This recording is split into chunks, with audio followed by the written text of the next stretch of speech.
नमस्कार दोस्तों, आज हम पढ़ेंगे कार्डियक साइकिल। कार्डियक साइकिल बोले तो हृदय चक्र। हृदय चक्र से पहले कुछ जानने से पहले कुछ जान लेते हैं थोड़ा। इसमें जो हृदय चक्र पूरा होता है, ये पूरा होता है 0.8 सेकंड में। लेकिन ये 0.8 सेकंड आता कैसे है? जब आप हृदय रेट को, हार्ट रेट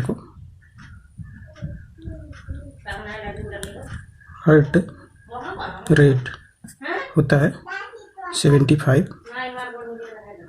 पर मिनट, मतलब 1 मिनट में 75 बार हार्ट बीट 75 होती है। मतलब एक बार हृदय के धड़कने को एक हार्ट बीट कहते हैं और 75 बार धड़कता है 1 मिनट में।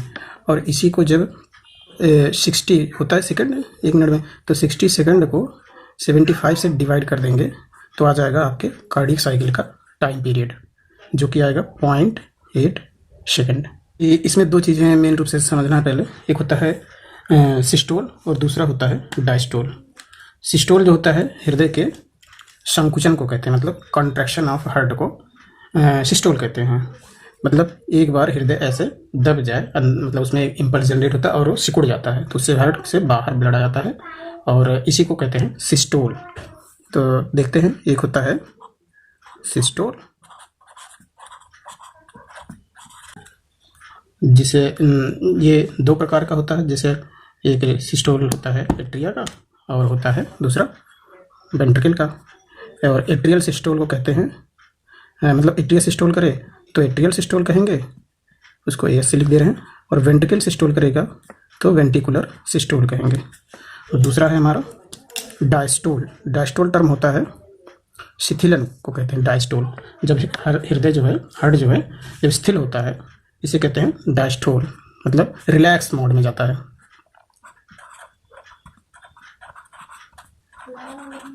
डायस्टोल ये भी उसी तरह दो प्रकार का हो गया। एक एट्रिया अगर सिस्टोल कर रही है, एट्रिया जो है रिलैक्स हो रहा तो एट्रिकुलर सिस्टोल हो गया, डायस्टोल हो गया। और अगर वेंट्रिकल जो है रिलैक्स हो रहा तो वेंट्रिकुलर डायस्टोल कहेंगे इसे। अब इसके पहले चैम्बर्स जो हार्ट के हैं वो सब तो आप लोग जानते ही होंगे। चैम्बर्स फिर भी हम बना दे रहे हैं हार्ट्स के चैम्बर्स। ये देखिए, ये हो गया हार्ट का एट्रिया और यहाँ से निकली है पल्मोनरी आर्टरी और यहाँ पे है आपका वेंट्रिकल। ये आपके राइट साइड के हैं। तो हो गया राइट एट्रिया और राइट वेंट्रिकल। दूसरा है लेफ्ट एट्रिया और दूसरा लेफ्ट वेंट्रिकल। तो लेफ्ट साइड में जो ब्लड होता है वो प्योर होता है, इसे ऑक्सीजनेटेड ब्लड कहते हैं। ये आपका हो गया राइट एट्रिया और ये हो गया लेफ्ट एट्रिया। और दूसरा यहाँ पे चैम्बर को डिवाइड नहीं किए हैं, यहाँ चैम्बर डिवाइड कर दे रहे हैं ऐसे। तो ये आपका हो गया राइट वेंट्रिकल और ये हो गया लेफ्ट वेंट्रिकल। ये देखिए, यहाँ पे होती है एक सुपीरियर वेना केवा, एक होती है इन्फीरियर वेना केवा। इसमें आता है ब्लड दोनों साइड से। और यहाँ पे एक इम्पॉर्टेंट चीज़ होती है जिसे कहते हैं नोड। नोड पाया जाता है, ये इम्पल्स जनरेट करते हैं। ये हो गया आपका एस ए नोड और यहाँ पे पाया जाता है ए बी नोड। ये दोनों राइट एट्रिया में ही पाए जाते हैं और ये इम्पल्स को जनरेट करते हैं, जिससे हार्ट जो होता है कॉन्ट्रैक्शन करता है। यहाँ पे फाइबर्स ऐसे लगे होते हैं और यहाँ हार्ट की जो मसल्स होती है नीचे की तरफ जो मोटी होती है, यहाँ की दीवारों से होता हुआ इम्पल्स जो है वो आता है। ये देखो, ये से मोटी मोटी दीवारें होती हैं, ये सेपरेशन होता है दोनों वेंट्रिकल का।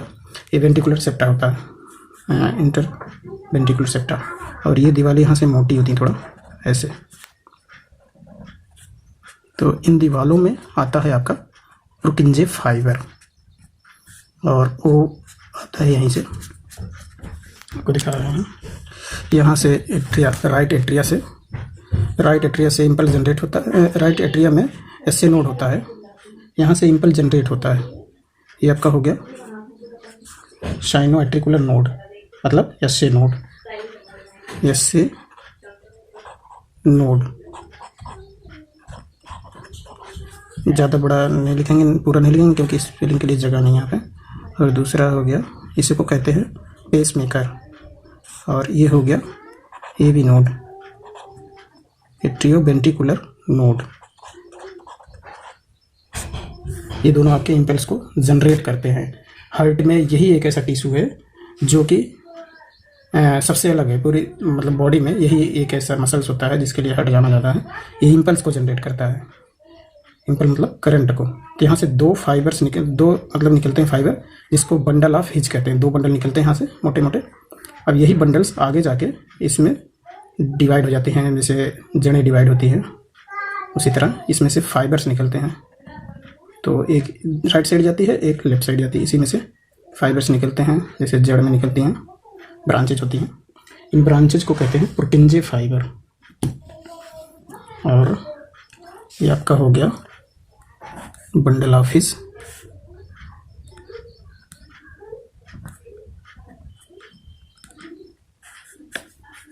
और ये हो गया पुर्किंजे फाइबर।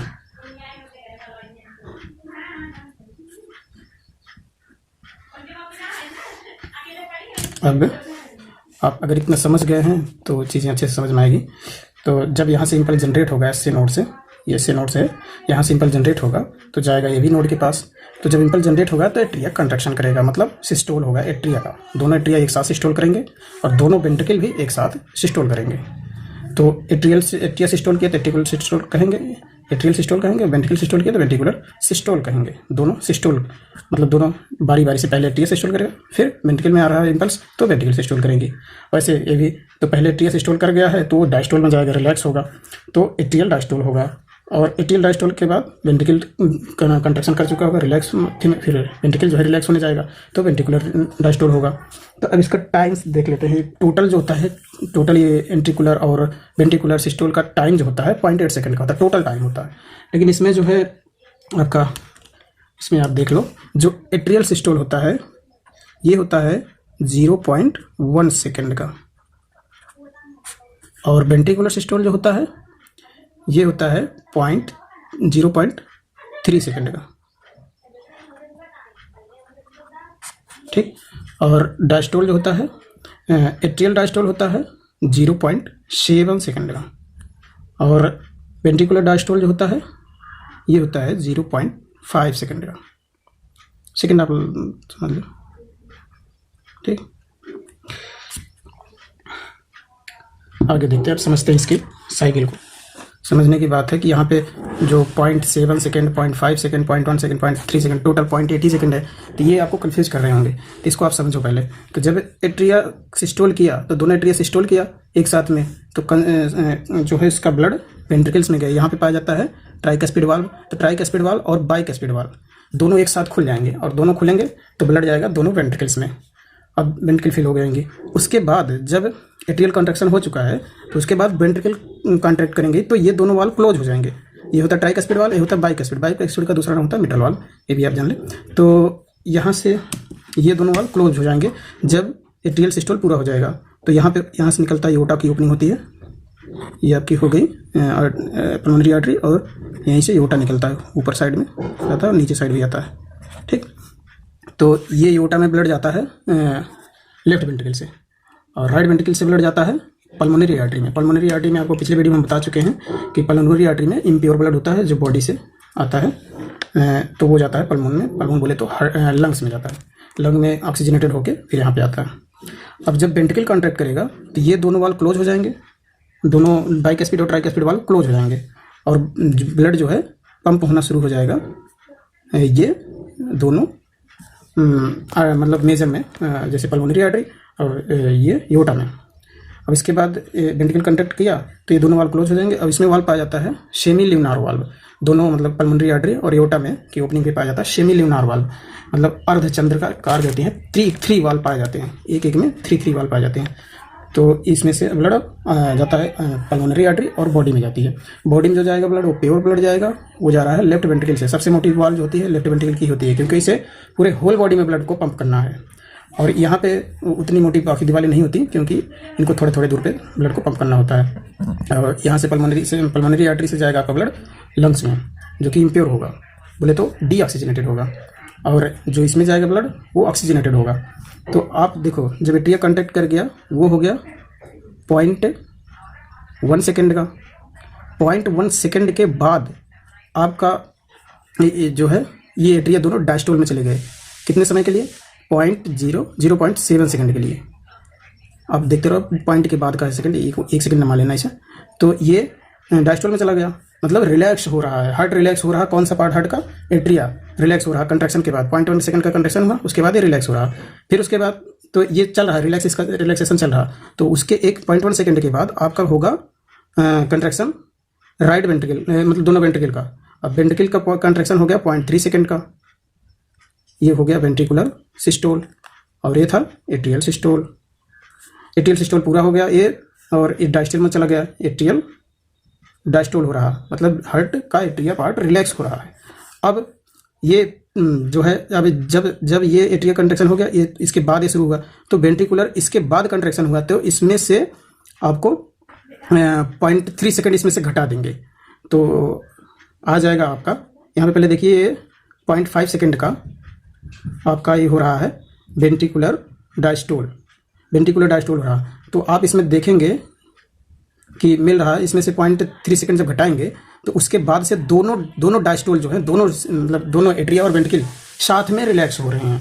कितने समय के लिए? अब 0.3 इसमें से घटाएंगे तो उसके बाद 0.5 शुरू हुआ, 0.5 का शुरू हुआ, तो मतलब ये 7 में से 3 घटा देंगे तो 4 आएगा। तो 0.4 सेकेंड इसका और 0.4 सेकेंड इसका, तो 0.4 सेकेंड के लिए जो है दोनों एट्रिया और दोनों वेंट्रिकल, ये दोनों मतलब चारों पार्ट हार्ट के रिलैक्स अवस्था में होंगे। इसी समय को कहते हैं ज्वाइंट डायस्टोल। ये भी आप समझ लें, ये बहुत इंपॉर्टेंट क्वेश्चन है, पूछा जाता है ज्वाइंट डायस्टोल कितने समय का होता है। तो आप देख लें ज्वाइंट डायस्टोल कितने समय का हो रहा? 0.4 सेकेंड के लिए। इसी क्या कहते हैं? Joint diastole. ठीक, ये हो गया पूरा कार्डियक साइकिल का, मतलब पहले हार्ट आएगा एट्रिया में, फिर जाएगा वेंट्रिकल में, राइट वेंट्रिकल में, राइट एट्रिया में आया ब्लड, फिर राइट वेंट्रिकल में जाएगा, फिर पल्मोन में गया, पल्मोन बोले तो लंग्स से आया ब्लड प्योर होके, फिर इसमें गया, फिर इससे पूरे बॉडी में गया। अब पॉइंट यहाँ से इम्पल्स जनरेट हुई, तो इसके पास पूरा दोनों एट्रिया कॉन्ट्रैक्ट कर गया, दोनों एट्रिया कंट्रैक्शन के बाद दोनों वेंट्रिकल कॉन्ट्रैक्ट हो गई। तो जब एट्रिया कंट्रैक्शन पूरा हुआ तो वेंट्रिकल शुरू हुआ। तो जब एट्रिया कंट्रैक्शन होता है उसमें ब्लड का केवल 30% ब्लड होता है टोटल ब्लड का, मतलब टोटल जो इसमें आता है 30% ही आता है, बाकी सब डायस्टोल के समय ब्लड आता है। 70% जो ब्लड आता है। सिस्टोल में कितना ब्लड आता है? एट्रिया से वेंट्रिकल में सिस्टोल में ब्लड आता है आपका केवल 30% ब्लड, 30% ब्लड आता है एट्रियल सिस्टोल से, बाकी 70% वाला ब्लड आता है डायस्टोल के समय आता है 70% ब्लड, 70% ब्लड जो होता है आता है। यही पूरी साइकिल है बस। अब कुछ क्वेश्चंस हैं आते हैं, जैसे स्ट्रोक वॉल्यूम क्या होता है? स्ट्रोक वॉल्यूम होता है मतलब हार्ट एक बार में कितना ब्लड पंप करके बाहर निकाल रहा, उसको स्ट्रोक वॉल्यूम कहते हैं। मतलब एओर्टा से जितना ब्लड बाहर निकलता है एक पंप में, एक बार हार्ट के पंप होने से, उसको स्ट्रोक वॉल्यूम कहते हैं।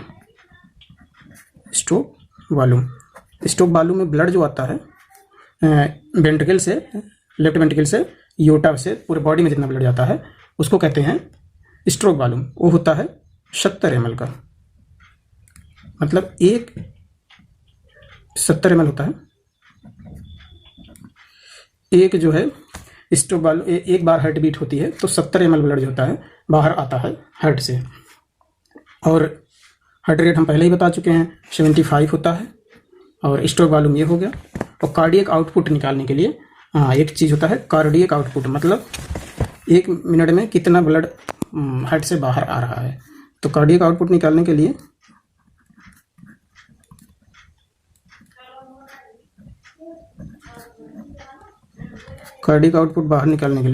आपको ये स्ट्रोक वॉल्यूम जो होता है 70 ml, इसको मल्टीप्लाई कर देना है हार्ट रेट से। हार्ट रेट कितना था? 75। इसको मल्टीप्लाई कर देंगे आप तो आपका आ जाएगा कार्डियक आउटपुट। ठीक, ये आपका है स्ट्रोक वॉल्यूम और ये है आपका हार्ट रेट। दोनों को मल्टीप्लाई कर देंगे तो आ जाएगा, लगभग होता है जो जितना मतलब पूरे बॉडी का होल ब्लड होता है 1 मिनट में पूरे शरीर से पास कर जाता है, लगभग 5 ml के आसपास आता है, 5 ml के आसपास आता है। तो ये जो होता है यही होता है कार्डिक आउटपुट, मतलब 1 मिनट में पूरे ब्लड जो है शरीर हार्ट से पास हो जाता है, इसी कहते हैं कार्डिक आउटपुट। ठीक है दोस्तों, ये कार्डिक साइकिल पूरी हो गई है। आशा करते हैं आप लोगों को समझ में आएंगे, और जो क्वेश्चन हो आप कमेंट में करके आप पूछ सकते हैं। थैंक यू दोस्तों।